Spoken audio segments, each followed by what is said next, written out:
Hi, my name is Derek Conley. My name is Cordell Ford. Caitlin Fields, or Miss K. I'm Danny Mack. I'm Zach Grissom. Brandis Long. It's Alex Williamson. I've been in the movement with the club for 6 years. 12 years. 7 years. 4 years. 6 years. I've been full-time at the club since January 2022. I've worked here for 26 years. Also was a member.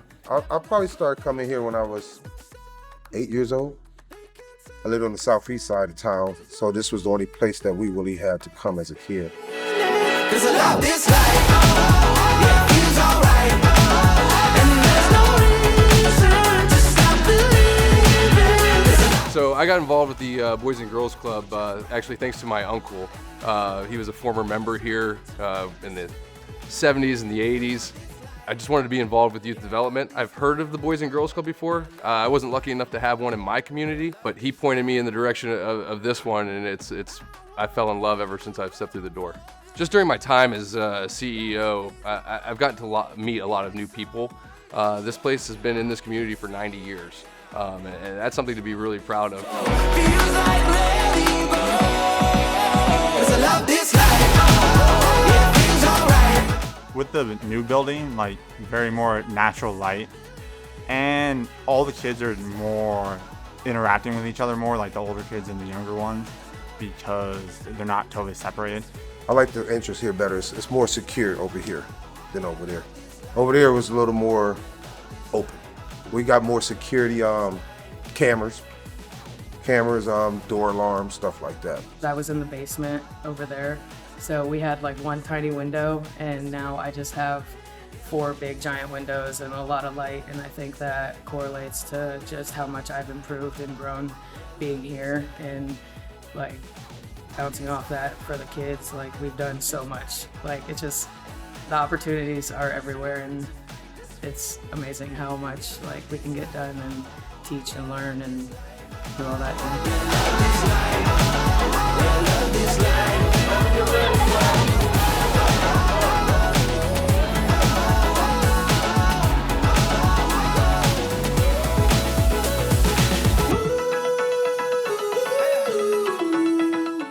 Started volunteer coaching in, say, 94 maybe. Because I went to school with Vince and Steve, that used to be the directors of this. Then they offered me a job in 99, and the rest is history. I began coming to the club as a member, I think around third grade. I've known Derek Conley since I was 7 years old. I played soccer when I was in kindergarten, but baseball was the first thing I tried outside of that realm, and he happened to be my coach. It wasn't an everyday thing, but my parents are 2 very hard-working people, and they did their best to provide for us in every way we can. When I got into middle school, coming from, an adverse situation, it was one-parent household. We had, a lot of free time, but this is where we learned a lot about life, how to build relationships, how to, brush some things off, how to get some of that tough love that I got from, Derek Conley. I think I taught a lot of them maybe not to ever quit, keep pushing, don't give up, stuff like that. Looking back at it now, it's a lot easier for me to say, like, having that male influence in my life, having a coach, somebody to give me the same thing that my mother's telling me, but, we don't always want to listen to mom, and hearing that from other people, and, oh, this is not just what people are telling you, this is things that are going to help you. You need to listen to this. You need to pay attention to this. I still have people coming to me now say they remember what I did for them then, and now it's funny to them that now I'm doing it with their kids, some of their grandkids. But I think for most part, I've kept a lot of them in a straight path. Can't help them change them all, but I think I did a pretty good job with a lot of them.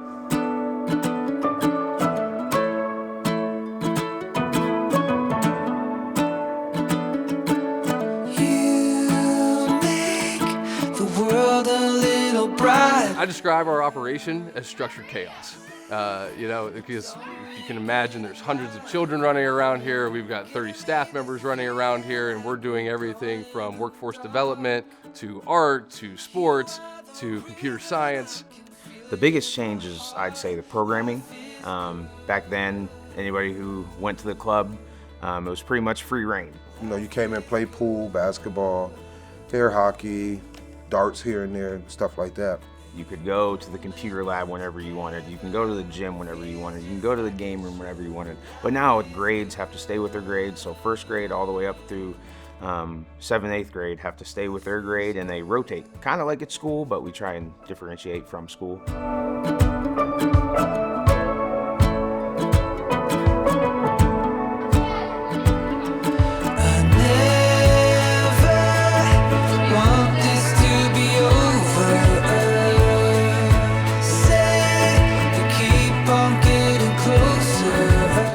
The retention rate with the kids has gone up definitely a lot more from the old building to the new building. It's actually crazy to think like every summer the next group goes up a little more.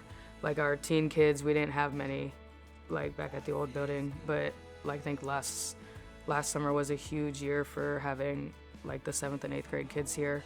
There's a lot of kids that I graduated with or graduated before me that I knew that if they didn't have the club, they wouldn't be in some of the positions that they are in. They're successful members of the community now, and Lord knows if they didn't have the club when they were in 4th, 5th, 6th, 7th, 8th grade, where they would be. So it's a blessing to have this in our community.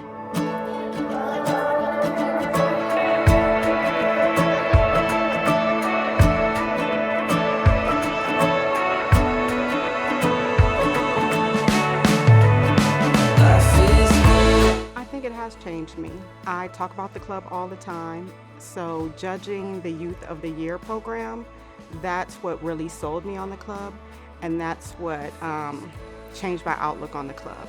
Not looking at it as a building or a program, but a safe place for kids or young people. And so in judging the Youth of the Year program, I would see different kids telling their background, how they dealt with self-awareness, dealt with identity issues, and their resilience and the leadership skills that they that grew through being a part of the club. And so those stories, they were really powerful and made me a champion of the club. Yeah, for me, it's just the opportunities. When members come here, they are free to express and be whoever they want to be, but also try different things. That's the whole point of the club, is to experience new things and take that experience and then grow from it. Grow that experience, whether it's in basketball, whether it's in art, whether it's in the STEAM room, whether it's in the teen centers, just finding new things that you didn't know you would enjoy and taking it on with you for the rest of the life. We just started a crocheting club. Some kids didn't even know what it was, and now every Wednesday they're like, oh, it's crochet club, let's go up to crochet and make whatever they want to make. And I think that's something that we will only see grow, and we will foster that each and every day. I mean, really, this club is just here to help parents get the help they need. The mental health side, we're big into that with Mackenzie Brenner and everyone. We're one of the leading clubs in Ohio, and just the opportunities that if you really put yourself out there at the Boys and Girls Club, they give you the chances. Our trauma-informed program, it's really huge, it's really effective, and we've actually gone to conferences where our lead person for that gives, talks to people about that and gives sessions on teaching other clubs how to incorporate those programming into their board.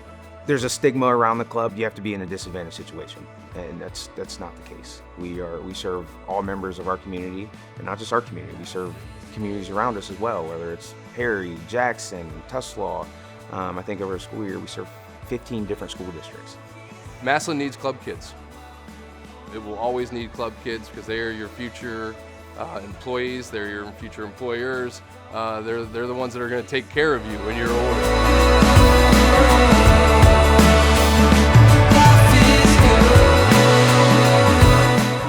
They also have a good staff member. They always are good. So come here and bring your kids here. They're good people.